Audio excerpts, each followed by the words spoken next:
Et oui, ça c'est Bienvenue une au chaîne. Vous êtes dans le contexte de la TV, vous êtes bien branché sur votre chaîne. Ici, dans cette chaîne, chacun vivra Merci. Bienvenue sur Rango TV, na poso oyo tuko analyse maimanso mazali koleka kati na mboka Congo, maimanso mazali koleka na mboka pe mokili mobimba. Merci. Et oui, vous avez marrant.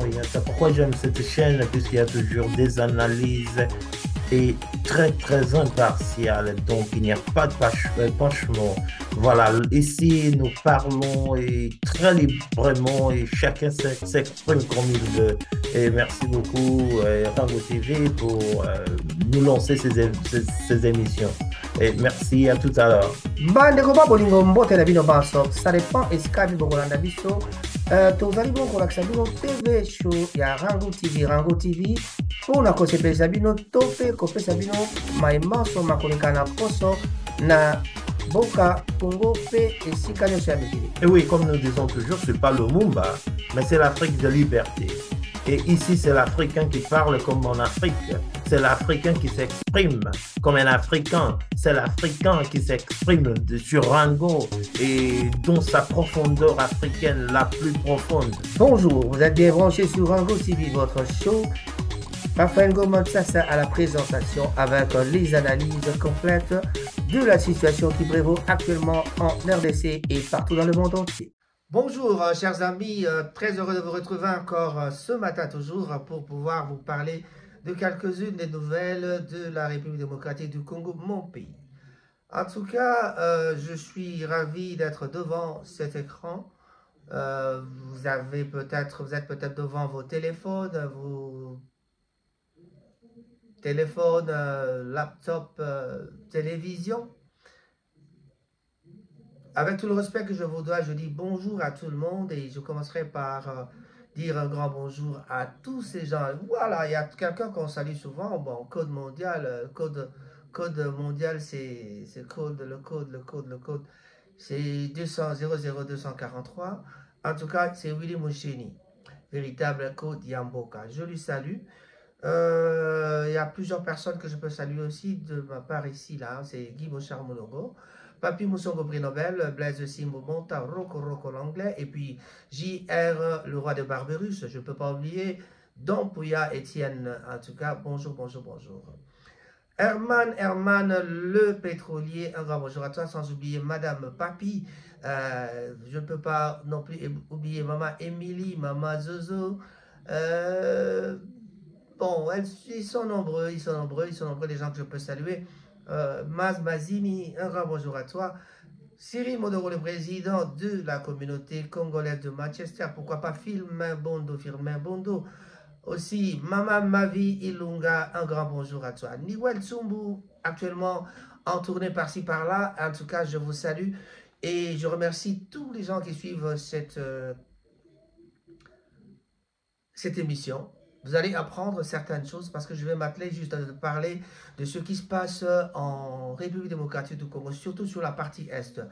Il y a un grand problème avec le M23. Le M23, il y a des adhésions qui sont vraiment massives, une adhésion massive qui se présente du côté de la RDC.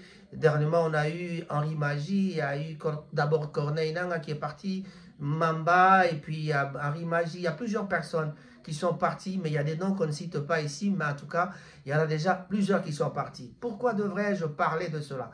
Je viens d'entendre, il y a une décision de la CESAC qui vient d'être publiée. Bon, moi, la CESAC, ça ne me concerne pas parce que je suis déjà dans un autre pays, ça ne me concerne pas. Je suis congolais d'origine, mais bon, voilà.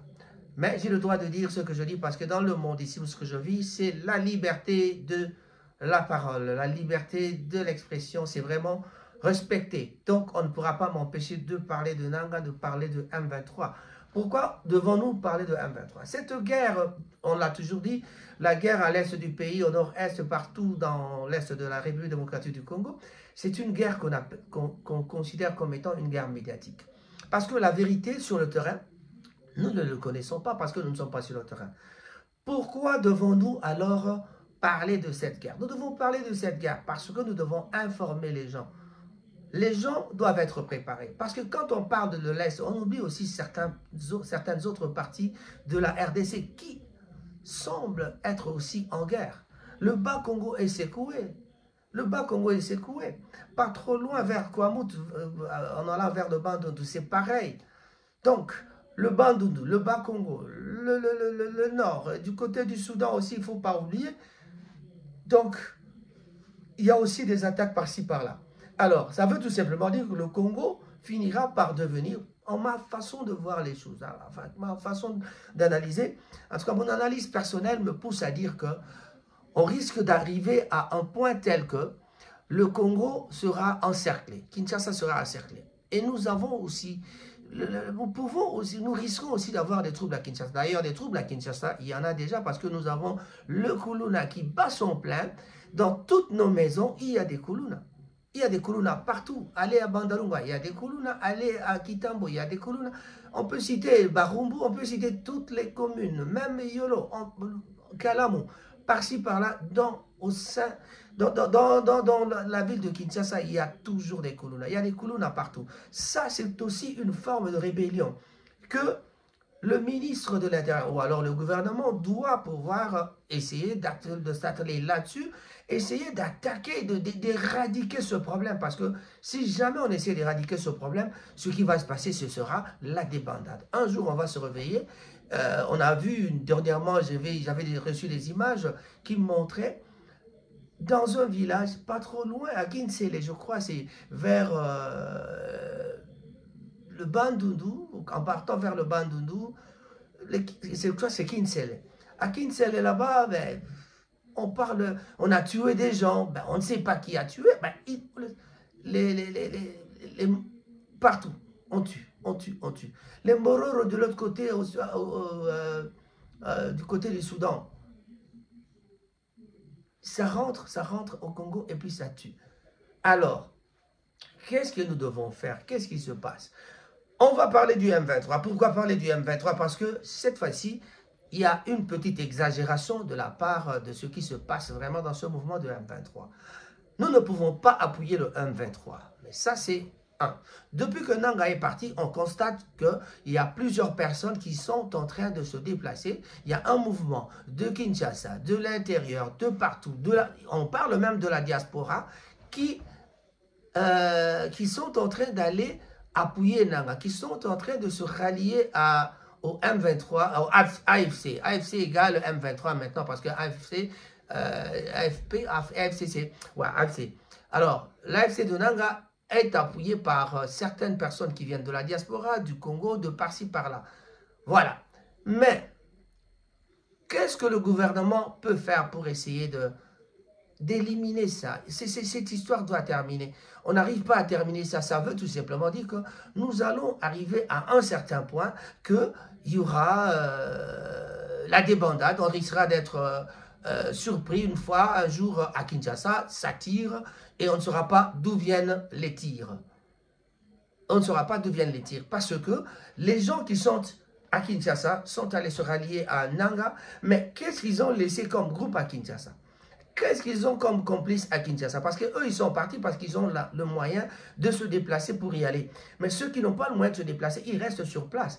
Donc, nous sommes en train de mûrir plutôt un danger permanent à Kinshasa. Vous savez que Kinshasa, le nombre d'habitants qu'il y a à Kinshasa maintenant, c'est tout un pays. Les pays comme le Burundi, les pays d'à côté, là-bas, il y a l'Ouganda, il y a une population, il y a même des pays qui n'ont que la population, qui ont la totale de leur population, moins que ceux qui y a à Kinshasa. Regardez par exemple le Congo-Brazzaville, c'est un grand pays bien connu, ça fonctionne, ça roule, mais le nombre de tous les Congolais, c'est le double même de ceux des Quinois. C'est divisé par deux, disons, la moitié de la population du Congo. Si nous on est à 15 millions, là-bas ils sont à 7 millions. Donc, tous les Congolais de Brazzaville peuvent quitter et venir rester chez nous.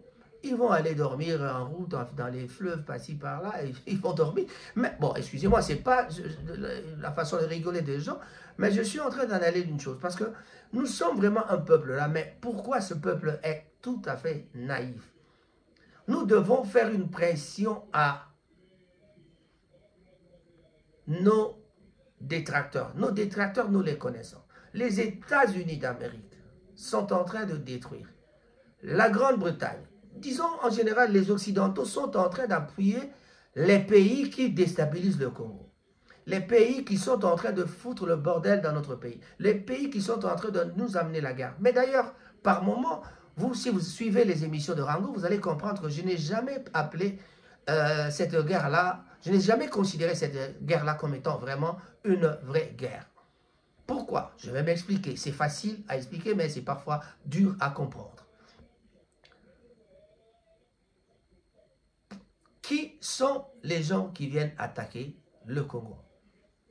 Si on prend le Rwanda, ils disent qu'ils sont en train de suivre les Hutus qui ont fui, qui sont les géniteurs du génocide du Rwanda de 1994 avec la mort des deux présidents, vous le savez, et c'est là que Kagame avait pris le pouvoir.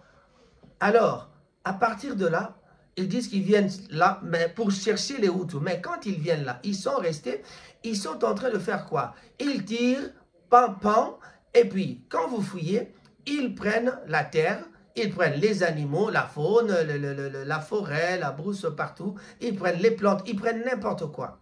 Il y a même des animaux, les gorilles qui n'existaient pas au Rwanda maintenant, il y a des gorilles au Rwanda. Alors, moi je les appelle des voleurs. Ce n'est pas une guerre, c'est une guerre, c'est un trouble des voleurs qui sont venus, ils tapent, ils prennent la terre, ils prennent le coltan, tout ce qu'il y a dans le sol et tout ce qu'il y a dans le sous-sol. Ils prennent les plantes, ils prennent le diamant, l'or, le coltan, le lithium. Ils essaient de prendre le plus possible et ils fouillent. Ils vont ramener au Rwanda. Alors maintenant, qu'est-ce qu'ils ont fait? Ils ont changé de stratégie. Ils sont avancés, ils prennent des villages, avec les 6-7 villages qu'ils ont déjà pris, jusqu'à aller prendre Bunagana, qui est un centre où ce qu'il y avait, c'est le centre d'attraction du commerce dans cette partie de l'Est de la République démocratique du Congo. Alors, ils se sont installés là, maintenant ils avancent petit à petit, petit à petit, petit à petit. Quand ils avancent, ils veulent maintenant faire quoi? Attaquer le Congo par-ci par-là pour pouvoir continuer à exploiter nos minéraux. Ils ont même une usine d'exploitation de coltan. Une usine d'exploitation de minéraux qu'ils ont, mais sans avoir ces minéraux. Dans leur faune, maintenant, vous trouvez des gorilles sans qu'ils aient eu des gorilles avant, qu'ils ont pris dans le parc de Virunga. Alors, tous ces gens-là qui sont en train d'en profiter. Mais même si on regarde un peu à côté de l'autre côté, nous avons aussi une coopération avec, avec la coopération sino-congolaise.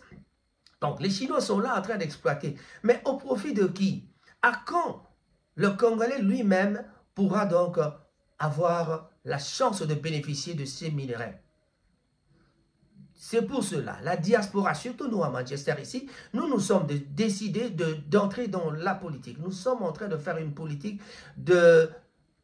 d'attaque. Nous attaquons, nous montrons, nous faisons des sit-ins, nous faisons des marches, nous faisons des revendications pour demander à ceux qui aident le Rwanda, ou le Rwanda qui, oui, ceux qui aident le Rwanda, par exemple la Grande-Bretagne, de stopper d'aider le Rwanda, de stopper d'aider tous nos détracteurs, parce qu'il n'y a pas que le Rwanda, il faut regarder du côté de la Tanzanie aussi. Tous ces pays-là, en Zambie, on vient de nous parler dernièrement, il y a un village où même le chef coutumier, c'est un Zambien. Le chef d'un mouvement comme ça, c'est un Zambien. Moi, ma petite soeur a été dans un village du côté de l'Ouganda aussi. Ils utilisent même le shilling ougandais, je crois, la monnaie ougandaise dans notre pays. Parce que on est de pays frontaliers. C'est un pays qui fait frontière avec le Congo. Alors, ils sont en train d'utiliser même l'argent de là. Et si vous allez là-bas, vous demandez, c'est qui le président de la République? Ils n'ont aucune idée. Il n'y a même pas un policier. Il y a des villages au Congo où on ne trouve même pas un policier. Je vous le dis, il y a des villages au Congo qui font frontière avec certains autres pays, africains bien sûr, je cite le cas de l'Ouganda, il n'y a même pas un policier et vous dites que vous contrôlez tout le pays. Le ministre de l'Intérieur a-t-il déjà été dans tout le fin fond? On les voit à Kinshasa, M. Peter Kazadi. On vous voit à Kinshasa, on vous voit au Kivu parce qu'il y a la guerre, mais est-ce qu'on vous a déjà vu quelque part? Est-ce qu'on vous a déjà entendu parler faire une visite dans les coins et recoins, les frontières? Le président de la République doit être au courant de ça, mais qui doit lui informer? C'est le ministre de l'Intérieur qui doit informer le président de la République pour lui faire savoir ce qui se passe dans les coins et recoins de la République démocratique du Congo. Chers amis, l'heure est grave comme le dit parfois certains combattants, nos amis les combattants. Mais nous, ici à Manchester, nous sommes plus que combattants. Nous demandons, nous faisons des attaques, nous faisons, pas des attaques comme vous l'entendez par le mot, mais nous faisons des marches, nous faisons des revendications pour qu'on demande à ces gens-là de stopper d'aider le Rwanda. S'ils veulent prendre la richesse du Congo, pourquoi ne pas venir collaborer avec le Congo directement, comme le président Félix-Antoine Tshisekedi l'a déjà prôné plusieurs fois, que vous venez négocier avec nous pour pouvoir prendre ce que vous voulez prendre et on vous laissera le temps de faire ça.